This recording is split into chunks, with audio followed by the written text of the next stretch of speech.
Ito pa yung inilisan namin na kuan ng crankshaft sensor. Tapos ito po yung PC valve ito sa Kia. Tapos mau ni ang kuan. Yang ano, AC filter. Yan, marumi na. Yan mga kuan to previous na yan, mga fuel pump niya. Fuel pump. Yan. Yan mga guwapo, ito kong boss oh. Mana ya kung ano? Barkada nga guwapo kayo sa Kia. Welcome to my vlog. Blurred free. Baka single kayo, may single dyan. PM nyo lang si James The Rock. James The Rock. Okay na po, nandar na po siya. Okay, logo pre. Okay,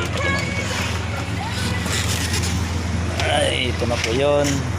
Mandar na sa wakas ang aking trouble. Dito yung PCB fuse box. Tapos sensor na po. Ito hindi po maandar. Ayun, maandar na po. One click lang po. Install ko na lahat.